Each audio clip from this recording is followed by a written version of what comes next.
Will 2024 be the year you stop doing DoorDash, Instacart, Uber at all? Will 2024 be the year that a lot of drivers stop working in the gig economy? A lot of people are saying the golden age is over.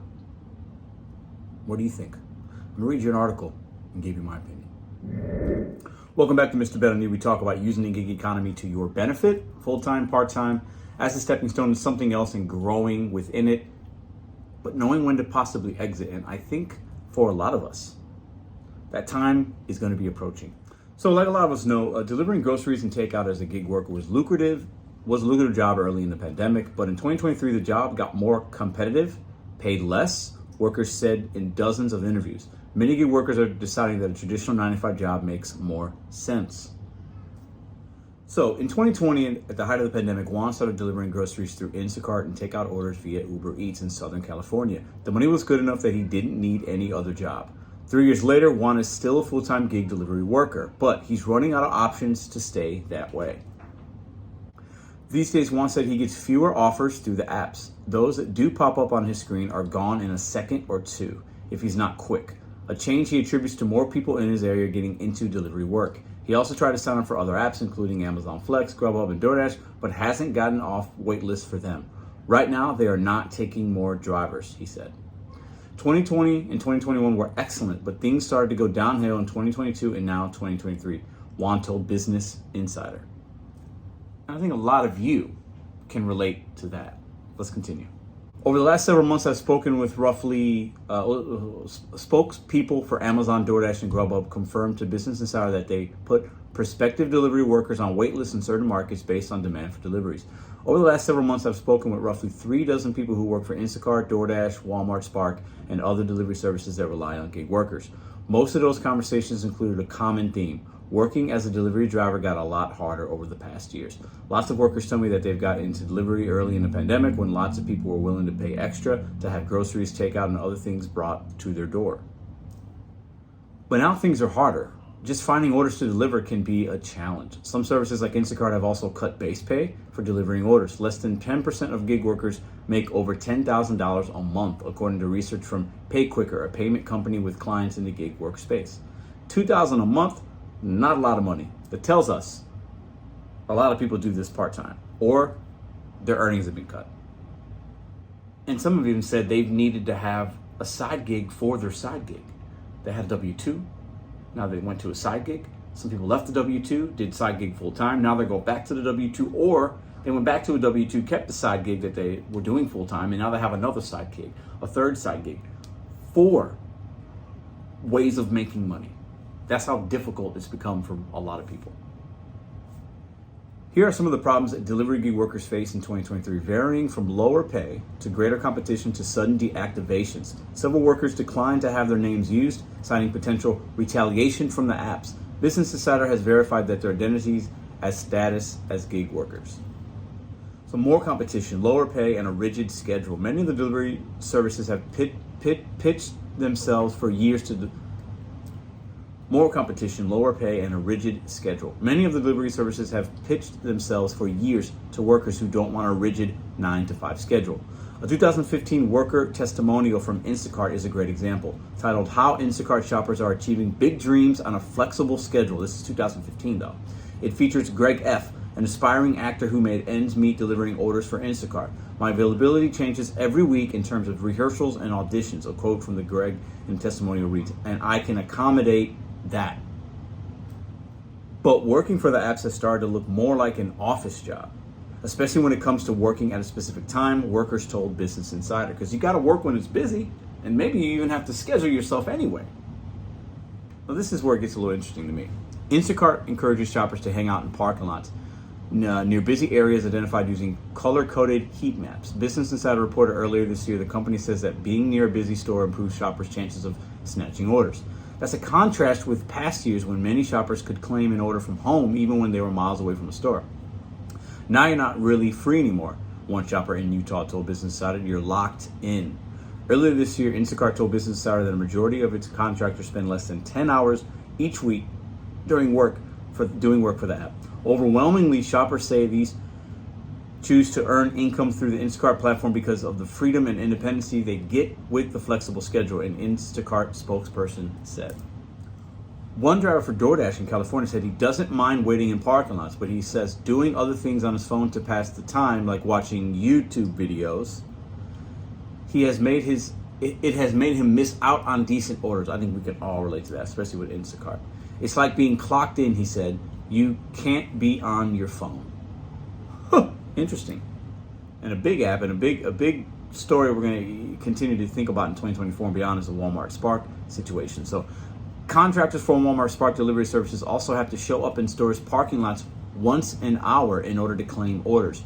Once they pull into a spot, they open up the Spark app by appointed time, which varies by store, and then claim an order and batch of orders they want to deliver. A Walmart associate is then supposed to whisk the order out of the store and into their car. In practice, though, stores are so overwhelmed they have faced delays of an hour or more filling Spark orders, a Business Insider reported in October. The reason I say Walmart Spark is going to continue to be something we talk about is because they're already starting to do in-house delivery. Now, they can't do that in all the Walmarts and all the zones and all the towns, but that's going to be a continuing trend.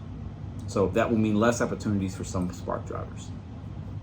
Most Spark orders are filled on this hourly drop schedule, one worker in Texas said. I can literally pull up at, let's say, 12:39, and I am 1 minute too late, the driver said. I do not get anything. A Walmart spokesperson told Insider in October that orders make it out to drivers in 10 minutes or less. We are focused on giving drivers an efficient pickup experience and maximizing their earning opportunities, so we consider the time it takes to dispense orders when determining earnings for each trip, the spokesperson said. Then there's competing with all the other gig workers. Instacart's gig workforce has swelled to 600,000, and Walmart estimates that hundreds of thousands of people have made deliveries for Spark. Yet demand for the delivery of many items, specifically groceries, has tapered off since the early pandemic. Lower demand, but we have a lot more people that want to make money in the gig economy, lower earnings overall. That translates to lower earnings for many workers. People cannot live off $30, so they have to find something else, the Spark driver in Texas said. Delivery app workers have realized that pay isn't reliable. For lots of gig workers, delivering groceries, takeout, and other stuff just isn't paying the bills like it used to. Alexia Hudson spent 2 years delivering orders for Instacart in and around the area of Charlotte, North Carolina. Then in July, 2 months before its IPO, Instacart cut its minimum payment per group of orders from 7 to 4. Hudson told Business Insider at the time, the pay cut meant the job didn't make sense for her anymore. And all the apps have cut pay, not just Instacart, all of them. Since then, she has started a full-time job and has stopped delivering for Instacart. With these updates, we expect average pay to stay the same for shoppers across the platform, Daniel Danker, Chief Product Officer at Instacart, said at the time of the pay cut. We know that not all orders are created equal, and we want to make sure shopper earnings reflect the effort needed to fulfill each batch. So basically what they're saying is some orders are going to pay less because it's not that difficult to do or whatever, the time it takes them. So they're taking money out of the shoppers' pockets and putting it into theirs. Others have followed Hudson in throwing in the towel on gig work. Demand for delivery services has fallen since early in the pandemic, a report from Bank of America Institute published in April found. At the same time, wages for most full-time jobs have risen. That's a good thing, leading many who relied on gig work for their income to apply for 9-to-5 work, according to the report. An old-fashioned job might also come with more security than working for gig apps. Some independent contractors have learned the hard way that you can be booted from an app for an honest mistake at the Walmart self-checkout. Or you booted on the app for a deactivation from a wrongful claim from a customer, or many other reasons that we see. Misunderstanding. Deactivations is definitely something that a lot of drivers have faced in 2023. New laws in some big cities aim to improve conditions for gig workers. In Seattle, for instance, law mandating that some gig workers get sick days and a minimum hourly wage of $17.27 will take effect in January. Other city ordinances will require gig apps to provide 14 days of notice to workers they intend to deactivate. Takes effect in 2025, GeekWire reported in August. And then obviously we have the New York City minimum pay. No tips really, right? But they're getting the minimum pay for active time. The companies that employ delivery workers oppose the laws. Target-owned delivery service Shipt has even said that it will suspend operations in Seattle next month days before the city's new law takes effect. So if you're in Seattle and you're a ship person and that's how you make your income, done. So while some legislation will help some drivers, it's usually helping the ones that were struggling.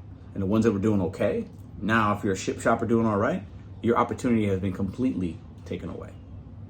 Legislation does not help at all. For most workers like Juan in Southern California, getting out of the gig economy entirely seems like a better option.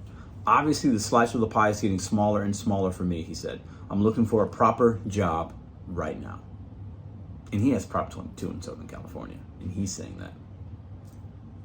Listen, and I'm going to give you this Business Insider news article is going to be in the description box. And it says, do you work for Instacart, Walmart, Spark, or any other gig delivery services and have a story I'd like or idea to share? Reach out to this reporter at, and then there's there's an email there, website there.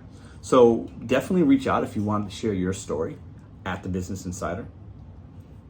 But this isn't a surprising thing. I think there are plenty of enough drivers that are having success in the gig economy that will continue to do that in 2024. But that's the minority. I've always thought that this kind of work is not sustainable long term. We have no protections. We're not paying into Social Security. We have no paid time off. We don't have anything like that. We don't have an HR department to talk to if something happens. You can call support, you could file an appeal, and sometimes you can get back on, but that could take weeks and weeks and weeks.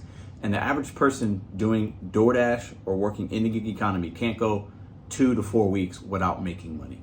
That will be a financial disaster for you and I, for most of us, right? How long could you go without making any money in the gig economy if you got deactivated and had to appeal? Let me know in the comments below. So definitely the golden age is definitely over. We've kind of known that. So now that we know that, what will we do? What will you do in 2024? Have you already thought about that? On this channel, we've talked about it many times. We've talked about thinking about things months ahead of time and preparing and being ready, right? For some of us, you might not have to have that because maybe, you're not working this gig economy and it's not full-time for you. It's not 100% of your income, or you're retired and you're doing this on the side. You're not going to be as impacted as much. But for the people that this is 100% of your income, you've been doing it for several years, it's not going to get better. It's just not. The pay's not going to go up. You're going to have to work more to make the same, or work the same and make less. That's a fact. What do you guys think about this article? I think we're going to continue to see stories. I think we'll continue to see legislation try to get passed. Some will, some won't. I'm not as concerned about that. For me, it's the amount of people that are going to continue to come to the apps as a way of making money, whether it's full-time or part-time. And the more people that are on the apps, whether they're waitlisted or not, people come, right? And not every app and not every zone is waitlisted, right? We need drivers in St. Louis. At least that's what DoorDash tells me. So if I have another 100 people that start in January when it's already slow, and they're starting because they're trying to pay off that credit card bills, Christmas, and they're trying to get a head start into 2024 with their finances, and they figure, hey, maybe I can work an extra little bit and make an extra $100 or $200 a week doing the gig economy, that might affect me. It might affect you. The more people, the more fishermen at that pond, but there's the same amount or less fish, it's the less fish that we're going to catch. It's simple. It's a simple math. So you guys tell me what you think 2024 is going to be like. Drop a comment down below, and I'll see you tomorrow.